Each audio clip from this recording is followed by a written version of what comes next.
إنه لا أبرح حتى أبلغ مجمع البحرين وأمضي حقبا فلما بلغا مجمع بينهما نسيا حوتهما فاتخذ سبيله في البحر سربا فلما جاوزا قال لفتاه آتنا غداءنا لقد لقينا من سفرنا هذا نصبا صدق الله العظیم۔ حضرت موسیٰ علیہ السلام اور حضرت خضر علیہ السلام کا تذکرہ ہے کہ حضرت موسیٰ علیہ السلام ایک مرتبہ اپنی قوم سے بات فرما رہے تھے تو کسی شخص نے سوال کیا کہ اس وقت روئے زمین پر آپ سے بڑا بھی کوئی عالم ہے؟ تو آپ نے نفی میں جواب دیا، نہیں۔ اگرچہ یہ بات صحیح تھی کہ ہدایت کا علم، اللہ کی معرفت کا علم اس وقت کے سب سے بڑے پیغمبر ہی کے پاس ہوا کرتا، اور وہ حضرت موسیٰ علیہ السلام تھے۔ تو یہ جواب اگرچہ صحیح تھا کہ وہ اللہ کی کتاب کے رسول تھے اور اس وقت کے سب سے بڑے عالم تھے، اور آپ سے بڑھ کر شریعت کا علم کوئی نہیں رکھتا تھا، تاہم اللہ تعالیٰ کو یہ بات پسند نہ آئی۔ قریب اور قرب پانے والے ان کی چھوٹی سی بات بھی قابل تربیت ہو جایا کرتی ہے، چونکہ بہت ہی قرب کا تعلق ہوتا ہے اللہ کے نبی کا، اللہ کے رسول کا اللہ سے، اور اللہ تعالیٰ ان کی براہ راست تربیت فرما رہے ہوتے ہیں، رہنمائی فرما رہے ہوتے ہیں، تو معمولی بات بھی اس پر بھی ان کی تربیت اور انہیں تنبیہ ہو جاتی ہے۔ تو چاہت یہ تھی اللہ کریم کی کہ موسیٰ علیہ السلام اس معاملے کو اللہ تعالیٰ کو سونپ دیتے اور کہتے کہ اللہ عالم، یہ بات زیادہ بہتر اللہ ہی جانتے، اس لیے کہ سب سے بڑا علم تو ان کے پاس ہے، کوئی بہتر جانتا۔ لیکن اللہ تعالیٰ نے حضرت موسیٰ علیہ السلام کے لیے تربیت کا نظام فرمایا، اور فرمایا کہ میرا ایک بندہ ہے جس کے پاس ایسا علم بھی ہے جو آپ کے پاس نہیں ہے۔ کہ یار اے اللہ کریم، میں ان سے علم سیکھنا چاہتا ہوں، ملاقات کہاں ہوگی؟ ان سے ملاقات کہاں ہو سکتی ہے؟ تو اللہ تعالیٰ نے فرمایا کہ مجمع البحرین، دو دریاؤں کے سنگم پر میرا وہاں بندہ، وہاں آپ کی ان سے ملاقات ہو سکتی ہے۔ اور اللہ تعالیٰ نے اس کی علامت بتائی کہ وہاں آپ اپنے سفر شروع کریں اور اپنے ساتھ ضرورت کے لیے مچھلی بھی رکھ لیں، تو جہاں یہ مچھلی تم سے گم ہو گئی تو وہیں میرے اس نیک بندے کا ٹھکانہ ہے۔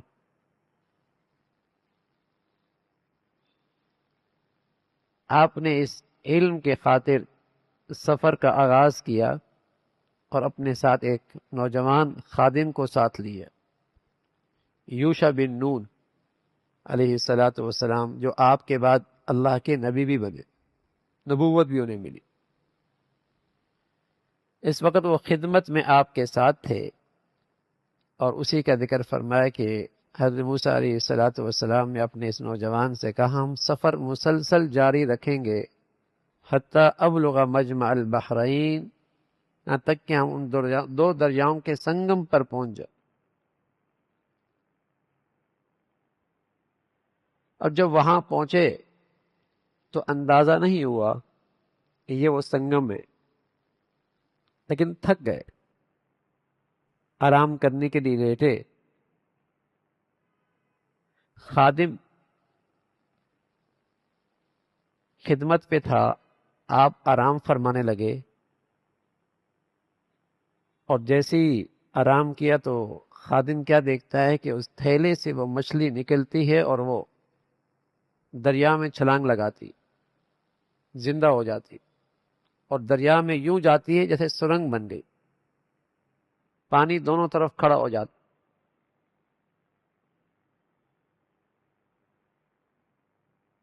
آنکھ کھلی تو فوراً سفر شروع ہوا۔ خادم کو بھی خیال نہ آیا کہ یہاں یہ سب کچھ ہوا ہے۔ جب اگلی منزل پہ پہنچے تو آپ نے فرمایا کہ تھکاوٹ بہت ہو رہی ہے، بھوک بھی لگ رہی ہے، تو ناشتہ لاؤ، مچھلی لاؤ۔ جب تک سفر با مقصد ہو تو آدمی جلدی نہیں تھکتا، اور جب سفر بے مقصد ہو تھکاوٹ بھی جلدی آتی۔ مجمع البحرین تک سفر کر رہے ہیں، کوئی تھکاوٹ نہیں، کوئی بھوک نہیں۔ جب تک سفر با مقصد ہو جلدی تھکاوٹ نہیں ہوتی، مزہ آ رہا ہوتا۔ جسم تھک بھی جائے طبیعت نہیں تھکتی۔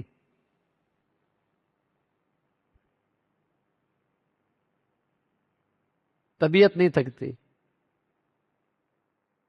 چاند رات آتی ہے نا، آدمی پوری رات جاگتا ہے، پیسے آ رہے ہوتے ہیں، کاروبار اچھا ہو رہا ہوتا ہے، نہیں تھکتا، بلکہ دعا کرتا ہے ایک چاند رات اور بھی ہو جائے۔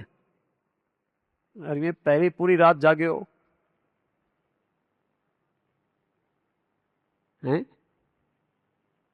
پھر رات جاگنی پڑے گی۔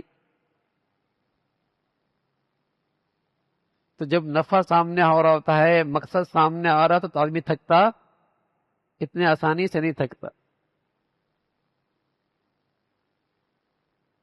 تو اللہ کے نیک بندوں کو نیکی کرتے کرتے منزل اور مقصد سامنے ہوتا تھا، جسم تھک بھی جاتا تھا، طبیعت نہیں تھکتی تھی عبادت سے۔ اللہ کے نبی صلی اللہ علیہ وسلم کے پاؤں پہ ورم آ جایا کرتا تھا، جسم تھک جاتا تھا، طبیعت نہیں تھکتی تھی۔ یتورمت قدما۔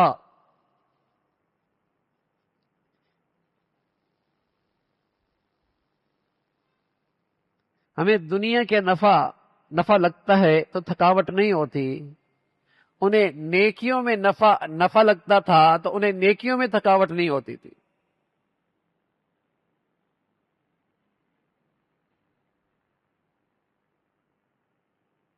رمضان میں راتوں میں اللہ کے مقبول بندے ادھر تراویح پڑھی، بس تھوڑی سی آرام کیا آدھا گھنٹہ، پھر کھڑے ہو گئے نفلوں میں، پھر کھڑے ہو گئے۔ ایک حافظ صاحب تھکے، انہیں ہٹایا، دوسرے حافظ صاحب آ گئے، وہ ہٹے، تیسرے حافظ صاحب آ گئے۔ ساری رات قرآن پڑھتے سننے میں گزرتی تھی۔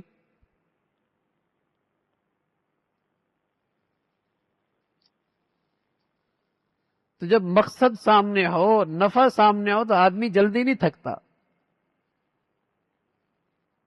میں عرض کر رہا ہوں جسم تھک بھی جائے طبیعت نہیں تھکتی۔ جیسے آپ کہتے ہیں نا، پیٹ تو بھر گیا ہے لیکن طبیعت سیر نہیں ہوئی ہے؟ پیٹ تو بھر گیا لیکن طبیعت سیر نہیں ہوئی۔ مزہ اتنا ہے اس میں آ رہا ہے کھانے میں۔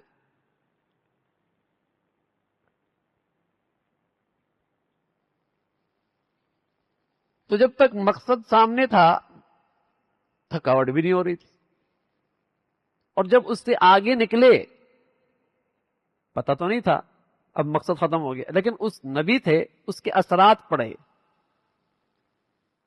کہ جب مقصد سے آگے سفر ہونے لگا تو فوراً تھکاوٹ شروع ہو گئی، اور اپنے خادم سے کہنے لگے لقد لقینا من سفرنا هذا نصبا، اس سفر سے بڑی تھکاوٹ ہونے لگی ہے، ناشتہ واشتہ لاؤ، تھوڑی تازگی ہو، تھوڑا سا آرام کرتے ہیں۔ تو خادم نے کہا اوہو، جہاں ہم نے وہاں پڑاؤ ڈالا تھا، آپ آرام فرما رہے تھے، وہاں تھیلے سے مچھلی نکل گئی تھی، دریا میں کود گئی، اور میں بھول ہی گیا آپ کو بتانے میں۔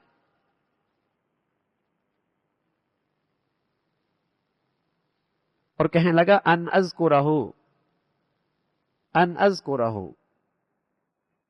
میں بھول ہی گیا، شیطان نے مجھے بھلا دی۔ یہ بھی ایک ادب ہے،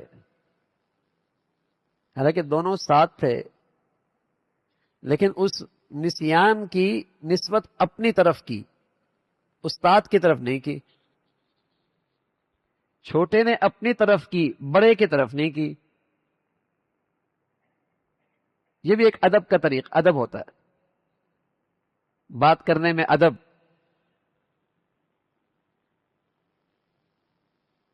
تو وہاں یہ مچھلی اس نے دریا میں راستہ بنا لیا اور وہاں چلی گئی۔ حضرت موسیٰ علیہ الصلوۃ والسلام نے فرمایا وہی تو جگہ تھی جہاں کی ہمیں تلاش تھی، وہیں تو ہم نے جانا تھا۔ پھر انہی نشان قدم پہ واپس لوٹنے لگے، مجمع البحرین وہاں پہنچے، اور وہاں اللہ کا ایک خاص بندہ حضرت خضر علیہ الصلوۃ والسلام سے ملاقات ہوئی، جسے اللہ رب العزت نے اپنی طرف سے خاص علم عطا فرمایا تھا۔ ایک تو وہ علم ہوتا ہے جو آدمی ظاہری اعضاء سے حاصل کرتا ہے، آنکھ سے، کان سے، زبان سے، اپنے حواس سے، ظاہری آلات سے، ایک وہ علم ہوتا ہے، اور ایک وہ علم ہوتا ہے جو براہ راست اللہ دل میں ڈالتے ہیں، اور اس علم کا تعلق بس اوقات ظاہری زندگی سے نہیں، اسرار اور اس کے پیچھے جو اللہ کی حکمتیں اور اس کے پیچھے غیب میں جو مصلحتیں ہوتی ہیں، جس پر ہر آدمی آگاہ نہیں ہوتا، جو علم اللہ فرشتوں کو بھی دیتا ہے کہ جاؤ اس کی جان لے لو، جاؤ اس کو یہ نعمت دے دو، اس کے پیچھے کیا حکمتیں، کیا اسرار، کوئی خاص علم ہوتا ہے جو اللہ کی طرف سے براہ راست آتا ہے، اور جس کا تعلق اس کائنات کے نظام سے ہوتا ہے۔ ان کے پاس وہ خاص علم تھا جو شریعت کا علم نہیں تھا۔ حضرت موسیٰ علیہ الصلوۃ والسلام کے پاس شریعت کا علم تھا، اللہ کے قرب کا علم تھا، اللہ کی معرفت کا علم تھا، ہدایت کا راستہ، ہدایت کا علم تھا۔ ان کے پاس وہ انتظامی علم تھا اس کائنات کا، وہ علم خاص تھا۔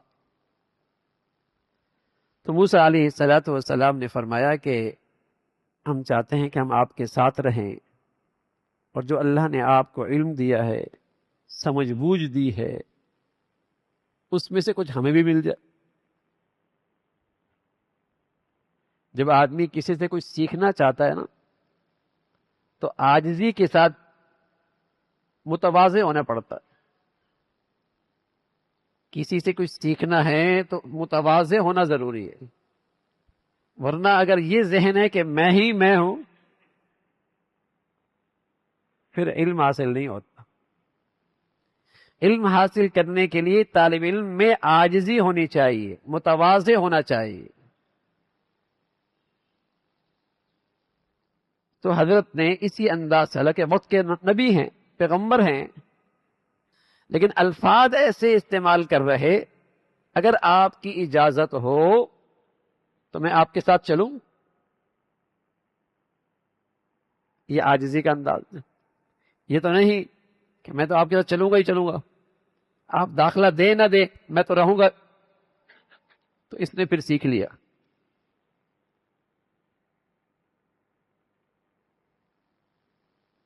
آپ اجازت دیں گے تو میں آپ کے ساتھ رہ سکتا.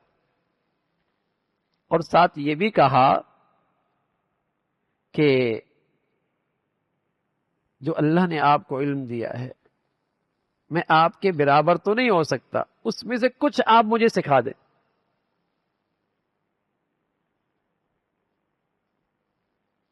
ہے آپ کے پاس تو بڑا علم ہے، اس میں سے کچھ میں بھی سیکھ لوں. یہ تواضع کا انداز ہے. اور ساتھ استاد کی عظمت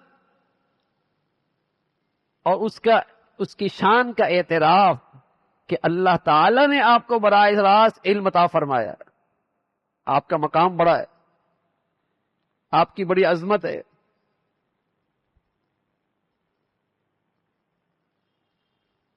تو ان سارے پہلوؤں کا لحاظ کر کے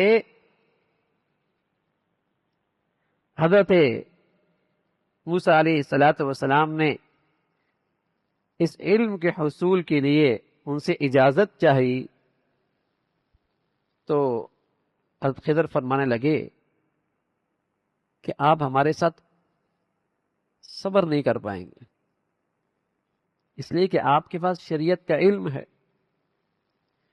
اور شریعت میں یہ ہے فرض ہے منکر پر نکیر کرنا. کوئی غلط دیکھے تو اس پہ نکیر کریں، اور آپ تو اللہ کے پیغمبر ہیں، آپ کیسے خاموش رہیں گے؟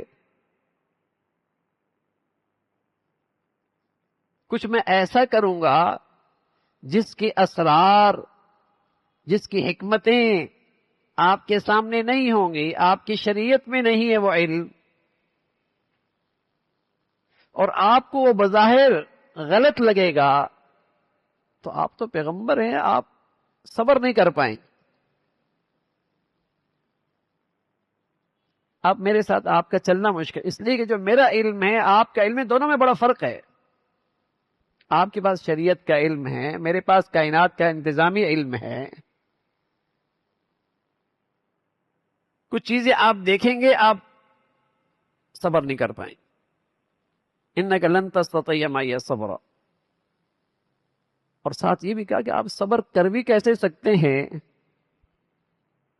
کہ اس کے اسرار آپ جانتے نہیں، اس کی حکمتیں آپ جانتے نہیں، اس علم سے آپ باخبر نہیں، آپ صبر کریں بھی کیسے؟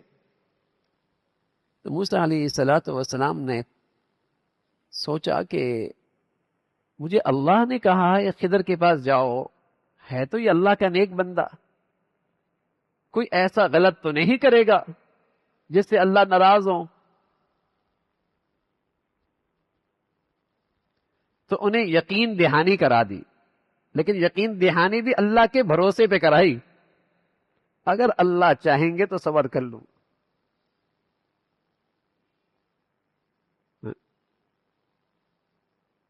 یقین دہانی کرا دی کہ اللہ کے نیک بندے ہیں، اللہ نے جب مجھ سے کہا ہے کہ جاؤ، میرا ایک نیک بندہ ہے، بزرگ ہے، اس سے جا کے علم سیکھو، تو کوئی ایسا تو نہیں کرے گا جس سے اللہ کو ناراض کر دے.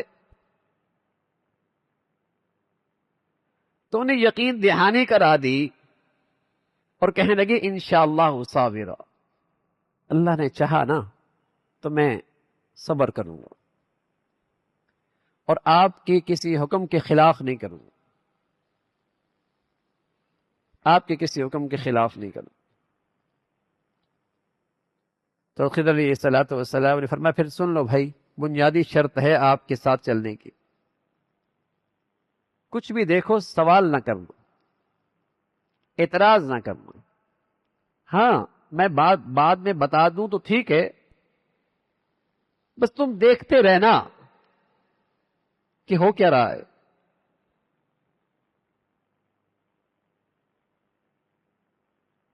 کیونکہ پڑھنے آئے تھے. تو حضرت خضر علیہ الصلوۃ والسلام نے چاہا کہ ان کو پڑھاؤں، لیکن زبانی نہیں، عملی طور پہ انہیں پڑھاؤں کہ میرے پاس کون سا علم ہے. عملت درس دے رہے ہیں، پریکٹیکل. لیکن اس پریکٹیکل کو برداشت کرنا موسیٰ علیہ الصلوۃ والسلام کے لیے آسان نہیں تھا. اور حضرت خضر ان کو پریکٹیکل علم دے رہے تھے صرف الفاظ میں نہیں، کلام میں نہیں، نظریات میں نہیں، عملاً کلاس لے رہے تھے اور عملاً پریکٹیکل دکھا رہے تھے کہ یہ ہے میرے پاس علم جو آپ کے پاس نہیں ہے۔ تو ساتھ اس سے کہا کہ ساتھ چلو لیکن کسی بات پہ سوال نہ کر، اعتراض نہ کر، ہاں میں خود اس کا تذکرہ کر دوں تو ٹھیک۔ تو بہرحال ان حضرات کا سفر شروع ہوا اور آگے روانہ ہوئے۔ اللہ تعالی عمل کی توفیق نصیب فرمائے۔ اللہم لک الحمد کلو ولک الشکر کلو، اللہم اعنا علی ذکرک و شکرک و حسن عبادتک، نستغفر اللہ ونتوب الیک، نستغفر اللہ ونتوب الیک، سبحان ربک رب العزت عما یصفون وسلام علی المرسلین والحمد للہ۔